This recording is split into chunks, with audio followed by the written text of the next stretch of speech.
Well, I'm glad Matthew's ready because it's time for another episode of Drink While You Think. I'm Kenji, and he's.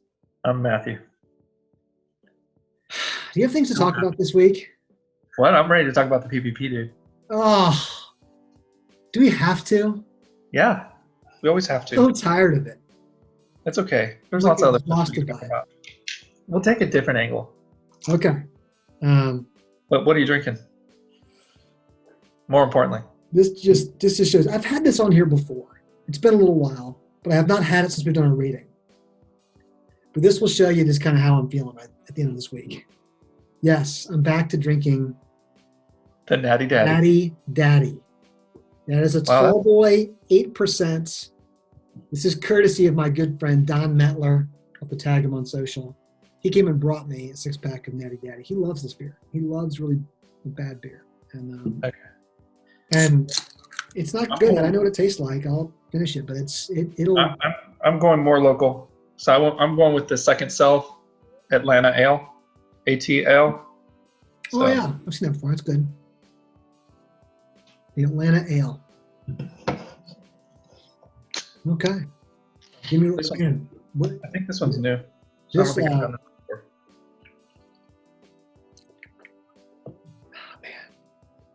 This just, I've said things before tastes like college. This tastes like college. Like this is like it's natty. But you know what it tastes like? It's kind of like it's college beer mixed with like malt liquor. Oh Like, yeah. I mean, it's like having a 40 kind of it's woof. That's gonna be bold. Awesome. It's what's called forth. It's kind of how I'm feeling at the end of this week. So Yeah. how's Do you want yours? me to do my PPP diatribe real quick? Get it. Go do it.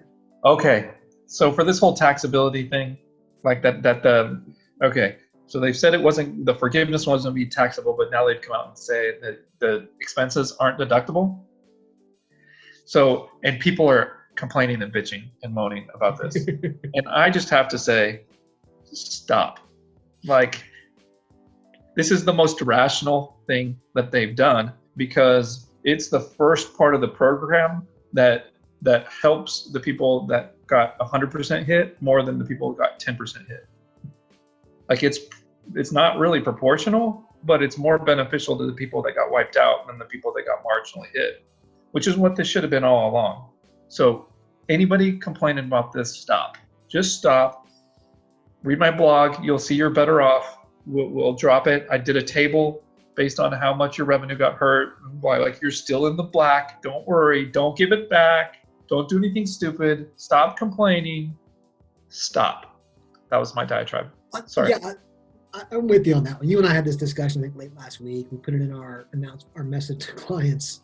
I talked to a couple business owners who were kind of getting that advice from people saying, oh my gosh, I should give it back because it's going to be taxable. And you and I right away were like, that just does not make sense. I mean, of course, would we all probably like the ability to have it non-taxable and to be able to take the deduction? I mean, it would be a huge double benefit. I mean, I think that would be an unintended kind of double benefit there, honestly. I mean, but you're already getting the benefit. You don't, just because it's going to be taxable. You know, I think you and I use the analogy, right, of like, I've heard people say this sometimes when they're confused about taxes, when they say, well, I don't want to earn any more income because it'll put me in the next tax bracket. That's always a logical. It's always good to make additional income, even if you're going to pay more tax, but not as much as you are in earning more revenue or earning more income. So Yeah. So I think people got a little. Yeah. I didn't realize you did a table about it, huh? You did a whole little. What? You did a whole little table about it. I got a table. It's in marketing. By the time this episode drops, it'll be on the blog. That's it. That's all I got. What's your take on not related to the taxability?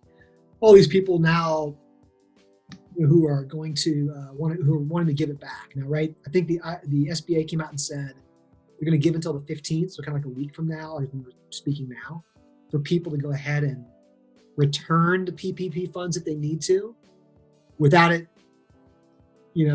creating any issues. So, I mean, to me, that's a bit of a signal that the SBA recognizes they went really quick on this, right? Yeah. And there were probably some people they didn't really screen, or some people said, sure, I need it. And they're saying, well, guess what? Enforcement's coming. We didn't really have it up front, but it could be coming. And this could actually, in some cases, look like fraud if people took the loan. So I don't know. What's your take on this whole stance and people giving it back? Well, I mean, I always thought that everything would come out in the wash and forgiveness. I don't see how they're going to do like criminal charges for people. I think the worst thing that's going to happen is people are going to turn these things into loans and make them pay them back. The only criminal charges I expect is like completely fraudulent, like you didn't really have a company. There were a couple, yeah. There've been some of those have hit the headlines. There've been a couple of people who truly went out there to scam it, had no employees, no businesses, and they're just, a couple of people there. I mean, you're going to find some people trying to take advantage of it, but there have been, I think it's a lot of these public companies who are giving it back right now because it just hurts their reputation, right? It's easy to find that information about them. I think, in fact, there's some discussion about now that's going to be under the Freedom of Information Act. People are going to be able to go out there and see who got loans. So, Yeah, I mean, part of that is structural, right? Like if you're anybody who asks for a loan over $1 million, like you had access to their capital. Period. Probably did. Yeah. I mean, so structurally allowing loans from 1 to 10 million, those companies all had access to capital. There's no way like you have a payroll that big without some access to capital. Yeah. So, I mean, the thing about the public, what makes it, yes, I think the only reason they're giving them back is because they're public, all of us can go look on their balance sheet and see how much cash they had, what kind of liquidity they had, right? So any other middle or small size businesses that's private, are probably going to keep it because no one's going to know exactly how much liquidity they already had. And that wasn't taken into account when the loans were given out in strict order of how you had to go out there and apply. But even if you had to represent that you didn't have 6 months of liquidity, like that would have been a great rule. Would have been a great rule to have there, right? But we still don't even know. Are they talking about those people? Like if you have more than 2 months of liquidity, 1 month of liquidity? Well, I had a discussion with someone this week, not a client of ours, but I mean, someone who they went ahead and they applied for everything and they got the PPP loan, but they also received it on an entity and the holding company of the entity, right? So that can be problematic. And I think they were going to return some. I mean, and my advice was, yeah, that's a good idea, right? If those payroll dollars are counted in both entities, essentially, guess what? That is going to be a problem. So I don't know how many more, but that was a very clear. He said, yeah, both of those loans went through. So, anyway, there's some of that going on out there too. Oh yeah, I can see that. Those people, I think if you don't remedy that by the 14th, you can go to jail for that. I would guess. Stuff, yeah. I mean, those could be the criminal charge, not jail, but maybe jail, criminal charges for sure. What do you think about people adding to saying, well, I'm going to go ahead and either start, I'm the owner and maybe I wasn't taking, high compensation. I'm going to start taking it now, or I'm going to put some other people on the payroll to help me with things. I mean, what do you think about that? Like, is that going to get a little dicey too? No, I think as long as you stay under 100 grand and you're employing people, I think you're good. I think if you keep your comp under 100 grand, that was the spirit of the rule. Do you think they're going to take a look at the types of work that people are doing while being paid this? I mean, or, Well, I mean, if you're doing like, I'm paying Joe on the street and he's kicking me back $10, that's fraud, right? I mean, like, yeah, it's true. So, like, but if you're keeping people employed that aren't otherwise employed, I mean, I really don't care what the substance of their job is. You kind of did your role. They're not drawing unemployment. They're not doing other things, right? Yeah. So when it gets to family and stuff like that, it gets really kind of dicey. So that's where people sometimes jack with stuff. But tell people be careful. But I like my family business. My dad hasn't taken a salary in 2 years. Like I was like, he should take a salary for these 3 months. Like I don't think that's inappropriate.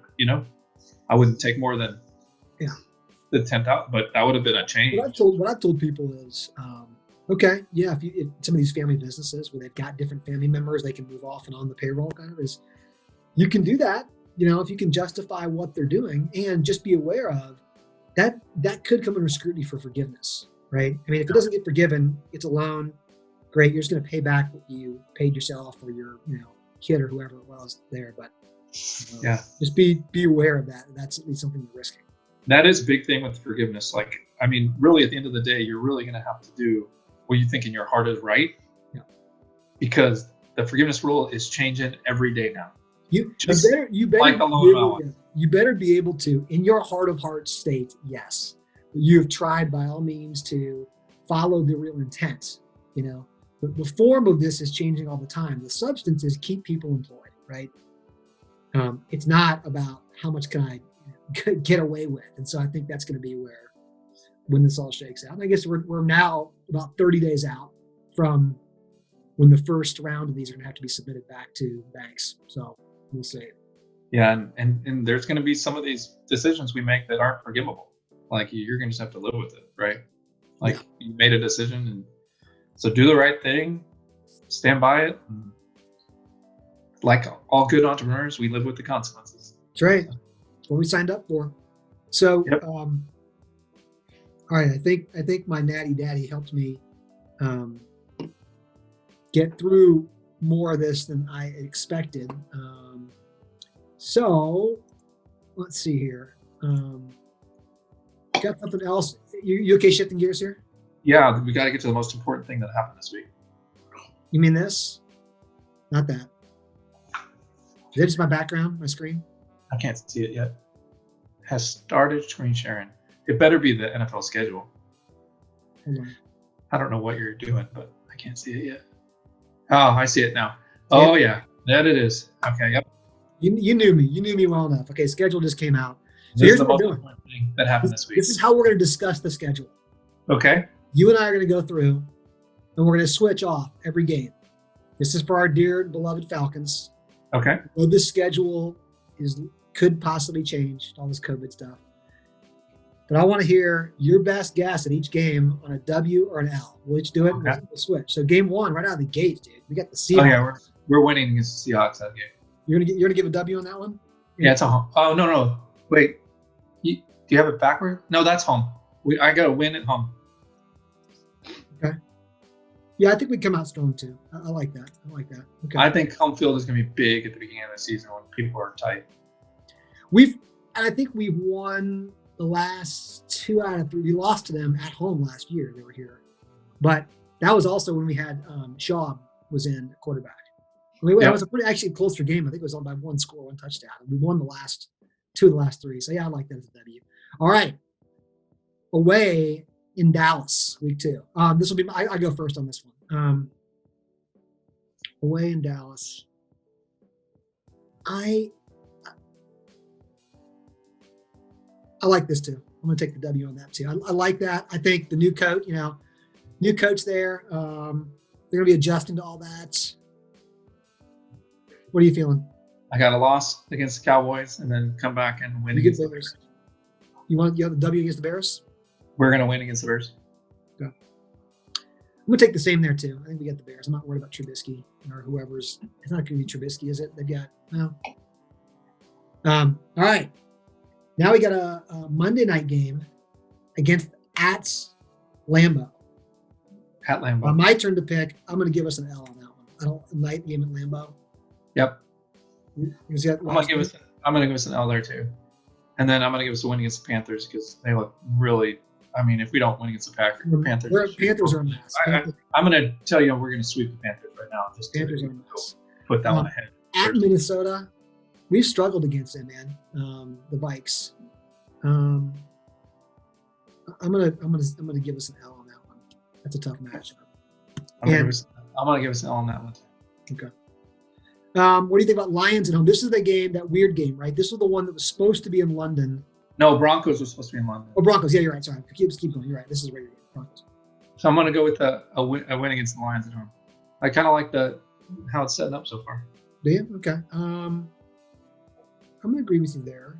And I also agree. I think Panthers are going to be a bit of a mess this year.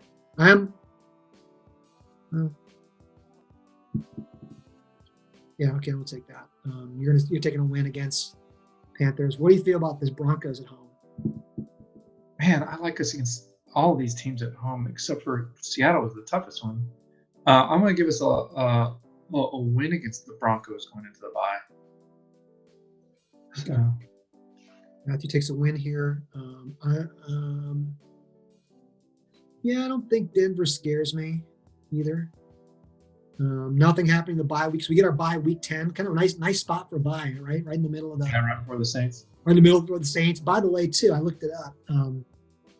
I think. Who is it? I think Saints week 10, 49ers. So they're going to come in. I mean, yeah, it's Saints Falcons, which is always a big matchup, but we're going to be fresh. They may be a little bit banged up. However, it's at New Orleans. I still think we may have to split with them. What do you feel like? You feel good coming off the bye? Yeah, I feel good coming off. I'm going to give us a win on that one. Mm-hmm. I'm going to actually give us a loss coming back at home on the Saints. But I'm going to give us a win against the Raiders because anybody who drafts 3 wide receivers in one draft in the first 3 rounds is idiots. Real short week on that. No, that's not the short week. Sorry. That's Thanksgiving coming after Thanksgiving. So no Thanksgiving game for us this year. Yeah, I feel good about we should take Raiders. So you and I are going to go back. We're going to flip these a little bit, I guess. We're saying we're going to win in each other's buildings. I like us at home this year against Saints, but you feel like... Yeah, we've been all backwards with the Saints. We win there. They beat us home. It's just a weird relationship right now. How about this Chargers game? I don't like it against the Chargers. I don't know why.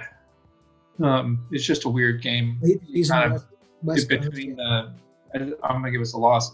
Yeah, I just don't like us. We just play terrible against the AFC usually. Yes. Yeah. Not strong there. All right. First time to see Brady in the building. It's your turn on this one. I know it's my turn. How nervous am I? I think at this point, I think they've got a rough schedule. They've got a bunch of short turnarounds. I think it's late. I'm going to give us the win. I don't like saying this. I don't think we got them the first time we see. I think they got our number the first time. I'm going to give us 4 losses in a row. This is terrible. I'm going to go loss. This is terrible. We're not. Yeah, I'd love to win at Chiefs. All right, and finish it back up. Last game. That's do or die for us on with my. Let's look at it. Yeah, you got us. I've got us. You're at 8-7 right there. We got to win that game. I've already got 10-5, but I don't feel as good on the road there. So, okay, that was our first take. Oh, 9-7. I'm 10-6. This is the kind of fun you can have on Drink All You Think, folks. This is the part where everybody dropped off besides you and me. I mean, this that's is kind of the fun that we have. Weird, really weird though when you look at this guy. And granted, this is like going to change, but take a look at for us, right? We go. This is super crazy. I thought. Let's look at division rivalries, right? We do Panthers here. So we play each of our rivals back to back before we play the next rival. Yeah, I know. Panthers. The other ones are within 3 games. 3 games. Look at this Saints one. I mean, that is, whoa. I just think it's so hard to beat people twice. You know, the best thing that could happen to us is that Brady and Gronk both get hurt, and can't come back by then, They're old. Yeah, Saints and Bucks it's almost like it's just weird. Like, I mean, in 2 weeks, we're going to see them. 2 out of 3 weeks. That is bizarre. It's a bizarre season. Which of these would you most likely want to travel for? Green Bay. Green Bay, yeah. How we got an away game in Green Bay when it's not freezing? That's the time to go to Lambeau. It's a Monday night game too. Good tailgating. Monday night in Lambeau. Like, that's going to be an easier ticket because it's Monday night, right? I don't know. Who knows? I think those are easier tickets. And they're easier tickets in Atlanta. Yeah. I agree. I mean, that's a hardcore game right there in Kansas City. Yeah, but I went to that one. It's gonna be cold. Like, that's no joke right there. That's a cool place to see, but that'd be tough. That's gonna be a tough ticket. Or who knows? They could be locked down. Yeah, I'm going with Packers. That's my away game. Packers and you like. Yeah. We've already been to the Cowboy Stadium. We have. I know. I like the odds on the Chiefs better right now with the probability of being able to actually go to a game. Yeah. What else you got for us, dude? Do you see that? Another interesting, I think, matchup right out of the gate. You see that Bucks play Saints like week 1, right out of the gate. Oh no. Yeah. That's great. That's gonna be fun to watch. I mean, it's It's certainly going to be a fun division. I mean, I would rather have the Tampa way earlier. I mean, I think it's a real disadvantage to have Tampa 2 games at the end after they had 14 games to play together. Yeah. Because they're going to have no preseason with this stuff. You know, like that's a huge advantage for these teams playing against Tampa Bay in the early part of the season to have them early. So that's not fair that they did that with this. I'm going to cry. It's not fair. It's not fair. Nothing's fair. Oh, how was accounting flaw, dude? That's what we should talk about. It was really good. You know, I think, the first day of accounting salon was kind of for all the members. And there's 40 odd members, and that was good. And there's a lot of really good discussion there too. And I don't think I'm sharing something that Amanda or David would be upset about, but really what I like about what David and Amanda are doing is they've always said they started with like just a couple of their friends, like, hey, let's just get together and try to do something together. So it's become really kind of big and organic. And a lot of the questions were about like, what do we want this to be? Like, what is this thing, right? So there's a lot of that. Day one, talking about things about responsibility to the profession. How do we as firms get the most out of this? So it was some good discussion there. And then day two, where we opened it up for free, which again, huge props to Amanda and David, who only, 45 days before this, were planning on having this conference and decided to flip it on its head and go entirely virtual and entirely free for anybody in the accounting community. So massively quick pivot with, I think, well over 1,000 people registered, 9 hours of CPE. The reviews have come back. We got a chance to look at all the reviews, have been really strong. I mean, everyone really enjoyed it. I think that the takeaways for me were practitioners seemed very, very hungry, and I understand why, for content produced by their peers. Share experiences with me. Tell me, how have you done it before? I think there's a little bit of fatigue going on with, this is kind of a sales pitch by one of the software companies kind of dressed up as a session. And it's tough because those are the guys that write the big checks for these wonderful events. And sometimes these are just amazing events they put on. But that's a bit of their right to be able to kind of push their agenda. This one really didn't have an agenda, except for, hey, what do we think is interesting content that our peers would like? So I think that was very interesting. And I think also, what does this mean for us? We talked about this on Drink While You Think with Amanda, about a month ago, about what does this mean for conferences in the future? This had more attendees. Now, granted, it was free. So, right, it changes the numbers and dynamics. It had more signups and attendees than things like ZeroCon have had and some of the other bigger events. So there's a desire for the community to come together for sure.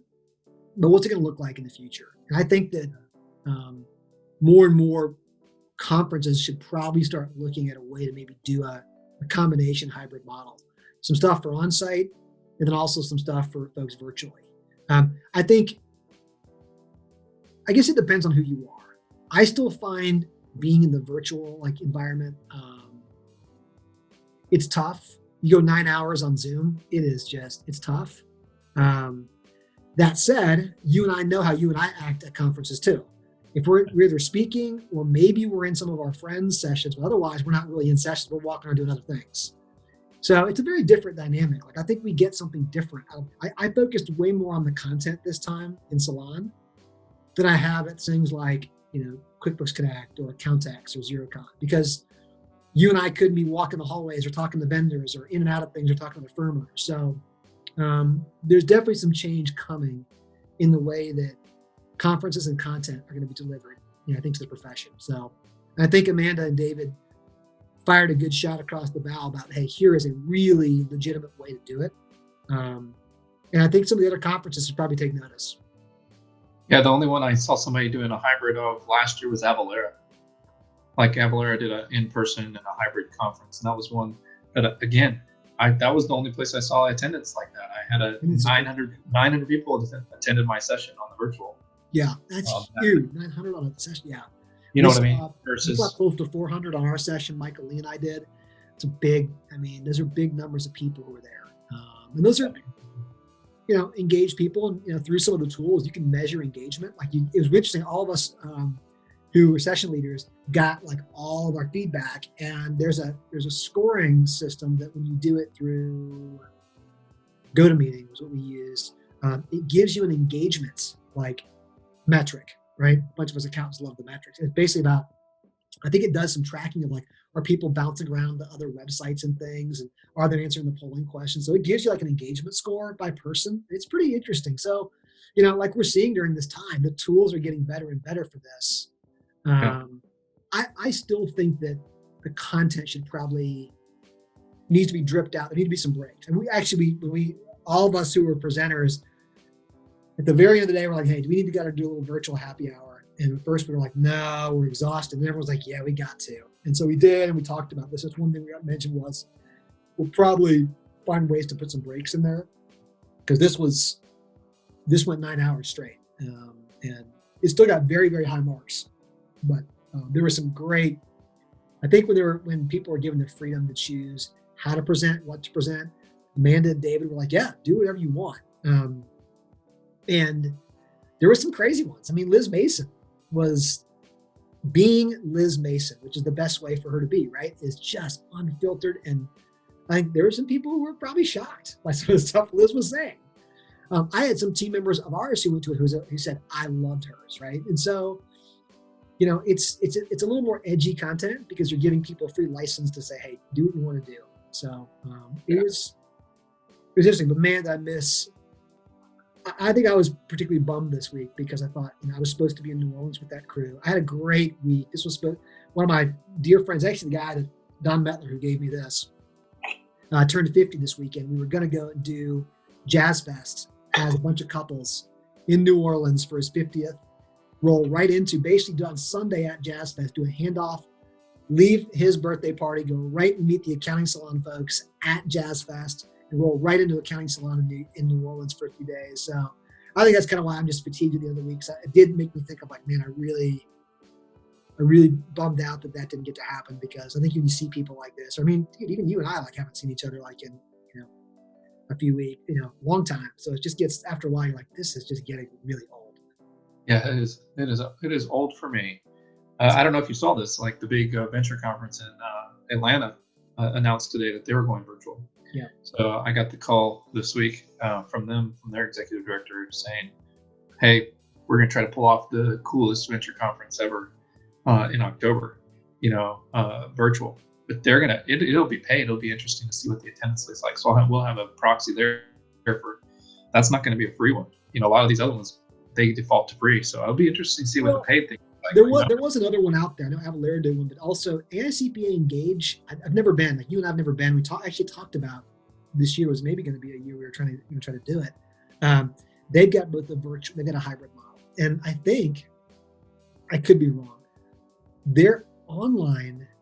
It's an expensive conference. That's an expensive one. It's in Vegas. It's like a whole week. There's a lot of different sessions, but it's kind of like AICPA took all their conferences and combined them into one. So it's a big blowout. But it's a few $1,000s, if I remember right, to go to that conference. It's not like a couple hundred. It's a few thousand. And I think it was the same price digitally. I have no idea. When I looked at that, I thought, holy cow, I was expecting to see a fraction. Right. That to me, I don't understand how that worked, and maybe there's something they know that we don't, but I would think at least you charge people more if they're going to be there on site, right? Versus not. I don't know. I don't know the math. So. I don't know the math. So, but yeah, otherwise it was good. I think there's to be some good takeaways, some good stuff for you and I to think about. We're going to talk next week with kind of some more of the leadership team about AcuityCon, which we got coming up in September. I think for me, Accounting Salon helped kind of really inform and help us think about like how we want to do our conference. What things should we be ready to do? Will we be in a state to where things are kind of partially open? I think there's going to be we're going to have to be thoughtful to people who might not feel entirely comfortable traveling, even if we are open and people are traveling. So people are going to need to be able to accommodate, I think, for this. So it's going to be interesting. It's going to be interesting. Never boring. Yep. Cool. Ready to rank some beers? Yeah. Let's the second self, ATaLe. With the capital L in the middle for the ATL. Let me get to the page. Dude, you're a little slow. I'm a little slow. I got multiple. I never used multiple screens, and now I'm using multiple screens. And I'm a little slow. It's been messing you up. Throws them The around. Natty Daddy. All right, so you're the second self. ATaLe. Here, let me see if I can find there. Come on. There it is. ATaLe. That's it. I'm gonna go with the 325. It's just not my kind of beer. Do you feel like it's a little hoppy, or just A little hoppy for me, good? but okay? I mean, most people would like it. It's a solid beer. Just not for me. Dude, this is all about you. You got to rate it how you feel. I mean, you know what I'm saying? That's how I feel. The Natty Daddy. The Natty Daddy. 8% ABV. I mean, look at this thing. This thing Huh? it's got a 2.05 rating. Come on, why are people hating on the Natty Daddy so much? You gotta at least go 2.5, right? Just for nostalgia alone. You know, well, the thing is, it's not really nostalgia because I would probably go high if it was a true natural light. That's real nostalgia. This is certainly kind of like gimmicky. I'm gonna go 2.25. That still takes it still bumps it up. It helps their average come up. Cool.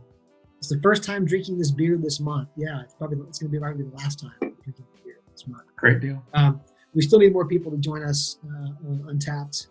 We're always looking for. So it's kind of nice actually, you and I kind of being on here, just hanging lowbrow. We've had some great guests these past few weeks. We'll get a few more coming in the future. But reach out if there's more stuff you want to talk to us about. Yeah, you're welcome to join us. We love our guests. We love hanging out with you guys. So let us know if you guys want to have an episode. We usually record on Fridays, but we can accommodate some schedules. So. Yes, we can. Yeah. Cheers. Thanks everyone for joining us. Cheers. We'll see you next time.